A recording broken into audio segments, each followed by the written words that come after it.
Hi everyone, welcome to the Family 5 Quick Tips. I'm Rachel, and if you are new here, a little bit about our channel is we like to talk about the season of life that we are in as a family of 5. We have a baby, we have a daughter in pre-K, and a daughter in kindergarten. So we're kind of doing a lot of different things. On this channel, we talk about baby product reviews, just tips and tricks that we have learned over the past 6 years that we have been parents.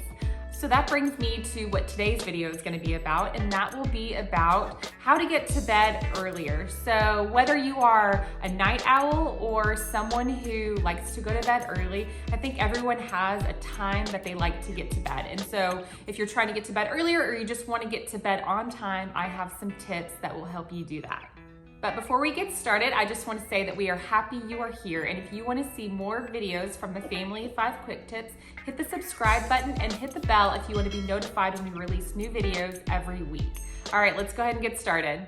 So the first tip to getting to bed on time or earlier would be to set an alarm or timer to keep you on track with your routine in the evening. So a few examples of that would be if your kids have to read for a certain amount of time or maybe practice their sight words, setting a timer really encourages them to get through it knowing that they don't have to do it for a long time, and also so that they can stay on track and not spread it out over an hour or so when really they only need to do about 20 minutes of reading. This will keep them on track and letting them know they need to do it until the timer goes off. So another example would be if you want to get your kids to bed around say 7:30 and you set an alarm for 6:45, and when that alarm goes off, that means the kids know, or at least you know, to tell the kids that it's time for bath or shower. And they can go in the shower and start that routine. Shower, brushing teeth, reading books, whatever it is that they need to do before bed. That'll just keep you on track, because sometimes the evenings just get crazy and you lose track of time. And if they're getting in the shower at 7:15 and they're supposed to be in bed by 7:30, it kind of just makes everything a rush. And it could cause you to end up getting to bed later. And it'll really just throw the rest of the things off that you have to do for the evening if you don't stick to the schedule. So that doesn't mean that you have to follow it every single day, but generally speaking, if you set an alarm at around 6:45 or whatever time it is that you choose, they end up going to start their bedtime routine. That'll just help you stay on track and in your routine, and will help you get all the things done that you need to do to get yourself to bed on time or earlier.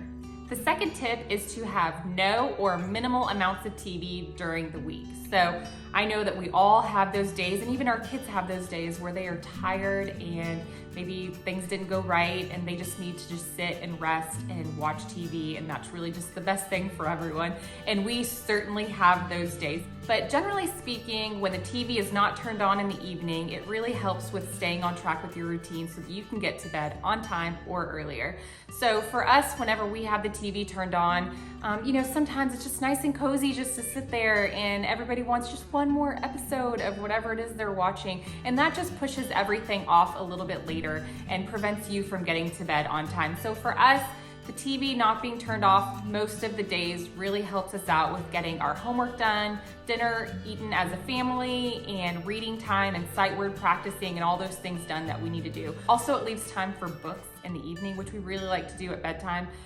We like to have my oldest daughter, who's learning to read a book, or have us read it to them. And it just really gives us more time, because the TV, we all know, you just sit there and then you're zoned in and just time flies by. So for us, we try not to do that. But again, certainly there are days that we do that. But in order to stay on our routine, we know that that's really not the best thing to have on for us in the evening. Okay, tip number 3. So that has to do with us and TV. Okay, so I know if you're not gonna let the kids watch TV, then you probably shouldn't watch TV either. But if you want to watch TV or you need to watch TV, I recommend something that I like to do is when I'm washing dishes or bottles, or doing anything that we need to do before we get to bed, around the house, picking up, folding clothes, I like to watch TV on my phone. So I will just turn Netflix on if there's a show that I want to watch. You can usually watch one episode or most of one episode while you're doing your chores, and that is doing 2 things at one time. So if you have to do the chores, you might as well watch something while you're doing it, if you need to watch TV at all. So my point there is just, rather than getting into bed and after you've showered and you've done all the things, you've actually gotten to bed, rather than laying in bed and now watching the show for a whole hour or 30 minutes, whatever it is, then it just really makes sense to go to sleep if you possibly can. So if you've watched a show already while you're doing chores around the house, you really feel accomplished and like you're not wasting time. So that is something that I like to do a lot of. I will watch a show while I'm washing dishes, making bottles, doing laundry, and that really helps me from staying up later.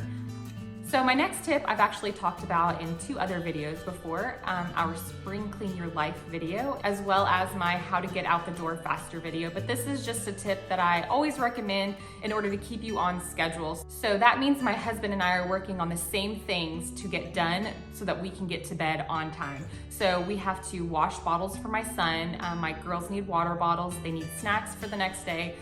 All those things we have written down so we both know that we need to go down the list, get those things done, and then if there's anything else we need to do outside of that, we can do that next. But we want to make sure those 8 things get done, and that allows us to stay on track with us getting to bed on time. So we both know these 8 things need to be done, and after they're done, then we can go shower and get ready for bed. But at least we both know to do that. So he's doing half, I'm doing the other half, and really it takes about 15 to 20 minutes of getting those things done once the kids are in bed. So that really helps with getting to bed on time or earlier. Another tip is to have your kids help around the house with chores. We all know there's so many things that we have to get done at nighttime, and to enlist your kids to help you is always helpful. So whether the kids are picking up around the house or getting water bottles and snacks ready for the next day, anything that they can do to help take some of the load off of you will really help you get to bed on time yourself. Because let's be honest, you can't do everything, right? And if they are old enough to do a few things, then that helps a lot. That helps you get done faster with the things that you need to do. And so I'm not saying that they need to clean the house, because I don't ask my kids to do that. I just ask them to pick up a few things, keep their bathroom clean. When they shower, put their clothes in their laundry basket so there's not piles of clothes everywhere that I need to go pick up. If I ask them to help with their water bottles and their snacks, and pick up any cups that they may have left around the house throughout the day. Small stuff like that allows me to focus on the bigger things that I'm not having them do just yet, like dishes and loads of laundry and stuff like that. And my last tip, and the one that's probably made the biggest impact for us recently, is to divide and conquer. So an example of divide and conquer for us is when my girls were smaller, they're 18 months apart. And so when they were smaller, my husband and I would both do bath time and bedtime because, let's be honest, that was required.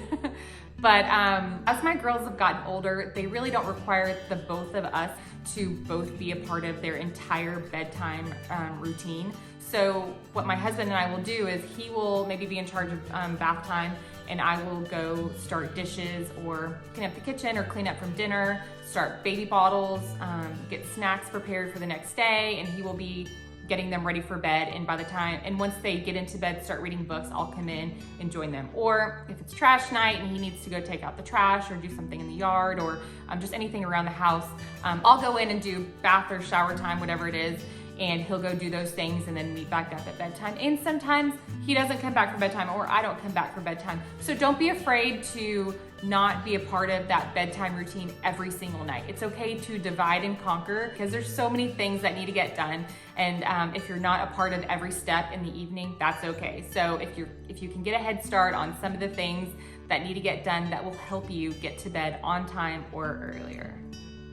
Okay guys, I hope you enjoyed this video and these tips that I've offered to help you get to bed on time or earlier. So thank you for watching, and I'd like to remind you to hit the subscribe button if you'd like to see more from the Family 5 Quick Tips, as well as the bell if you'd like to be notified whenever we release new videos each week. And we like to leave you each week with a positive quote.